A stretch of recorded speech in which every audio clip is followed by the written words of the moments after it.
అంతకుముందు ఎన్ని జన్మలు ఎత్తాడో. సరే బుద్ధుడి జన్మలోనే ఆయన భార్యని వదిలేసుకున్నాడు, బిడ్డని వదిలేసుకున్నాడు, రాజ్యాన్ని వదిలేసుకున్నాడు. ఈ మూడిట్లో మనం ఏమైనా త్యాగం చేసేవాళ్ళు ఉన్నామా చెప్పండి? ఫ్యామిలీని వదులుతామా? డబ్బును వదులుతామా? ఏది వదలే చెప్పలా పత్రి గారు. చందండి ధ్యానం సంసారంలో ఉంటూ ధ్యానం చెయ్యాలి అనే అపోహ చాలా మందిలో ఉంది. రాకపోవటానికి కారణం ధ్యానం అంటే చచ్చిపోయే ముందు చెయ్యాలి అనేది ఒకటి, ఇందులోకి వస్తే నాన్ వెజ్ మానేయాలి ఒకటి. రెండే కారణాలు. ఎందుకంటే ఏం నాన్ వెజ్ అడిగితే ఏం చెప్తాం? తింటున్నారమ్మా, ఎందుకు తింటున్నారు అంటే ఏం చెప్తాం మనం? ఎందుకు తింటున్నాం?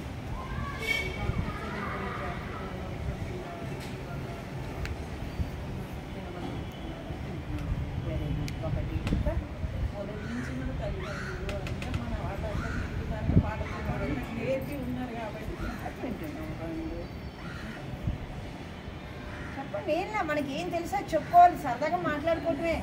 క్లాస్ కాదమ్మా, సరదాగా. అంటే నాకు కొన్ని విషయాలు తెలుసు, మీకు కొన్ని విషయాలు తెలుసు, అందరికీ అన్నీ తెలియదు కదా. అందుకే ఇప్పుడు ఈ మేడం చెప్పారు ప్రోటీన్ ఉంటుంది, బీట్ పళ్ళు వస్తుంది అని. ఓకే, అందులో బీట్ పళ్ళు ఉంది, ప్రోటీన్ ఉంది అని డాక్టర్ చెప్పారు అని అంటున్నాం. మన ఊళ్ళో ఉన్న ఒక డాక్టర్ లేదు ఇంకో డాక్టర్, నలుగురు డాక్టర్ని కలిసిన్నాం ఇప్పటి వరకు. నలుగురు అదే తినమని చెప్పారు కదా. అయితే వరల్డ్ హెల్త్ ఆర్గనైజేషన్ ఉంది, ప్రపంచ ఆరోగ్య సంస్థ. దానిలో కొన్ని దేశాల వాళ్ళు పెద్ద పెద్ద డాక్టర్లు కొన్ని సంవత్సరాల పాటు పరిశోధనలు చేసి చెప్పిన విషయం ఏంటి అంటే, కోడిగుడ్డుతో సహా మాంసాహారాన్ని ఎవరైతే తింటారో వాళ్ళకి 159 రోగాలు వస్తున్నాయి అని. పెద్ద డాక్టర్లే కదా. చిన్న డాక్టర్ మన ఊళ్ళో ఉన్న డాక్టర్ చెప్పిన మాట విన్నప్పుడు మన పెద్ద పెద్ద డాక్టర్లు చెప్పిన మాట కూడా వినాలి కదా. అంటే ఆ విషయం మనకు తెలియదు. ఫస్ట్ ఆఫ్ ఆల్ మన వీధిలో ఉన్న డాక్టర్ దగ్గరికి అయితే మనం వెళ్ళాం, కానీ మనకు అక్కడ తెలియదు కాబట్టి ఇది తింటాం. ఒక 2 కోడిగుడ్లలో వచ్చే ప్రోటీనో విటమిన్సో బలమో ఏదో వస్తాయి కదా. 2 కోడిగుడ్లో వచ్చే ప్రోటీన్ ఎంతైతే ఉందో ఒక పల్లి ఉండలో అంత ప్రోటీన్. ఇది డాక్టర్లు చెప్పిన రిపోర్ట్. 2 కోడిగుడ్లు ఎంత ఈ రోజున మార్కెట్లో? ఎంతో 12 రూపాయలు వేసుకోండి.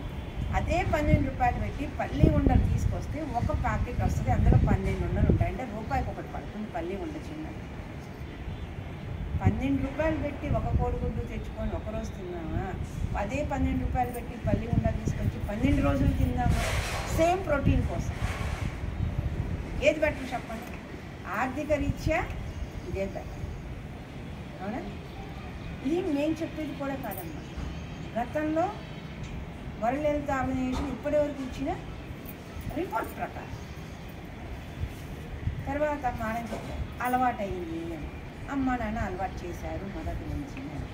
మన అమ్మ నాన్న మనకు అలవాటు చేశారు. వాళ్ళకెవరు అలవాటు చేశారు?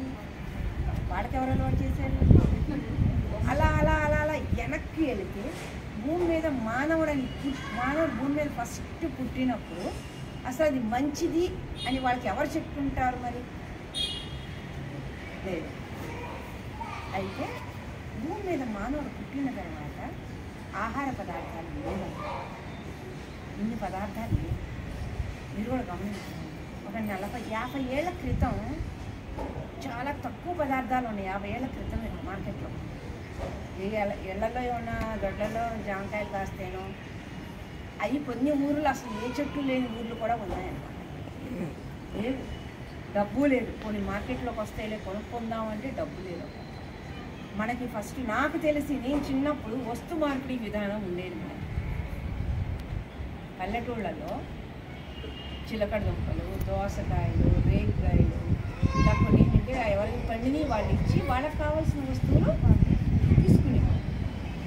అలా వస్తు మార్పిడి విధానం అనేది నాకు తెలిసే ఉంది. మరి అంతకుముందు సంవత్సరాలు ఇంకెంత ఇదిగా ఉండేది. తర్వాత మార్కెట్లోకి డబ్బు పెరిగింది, పదార్థాలు పెరిగింది.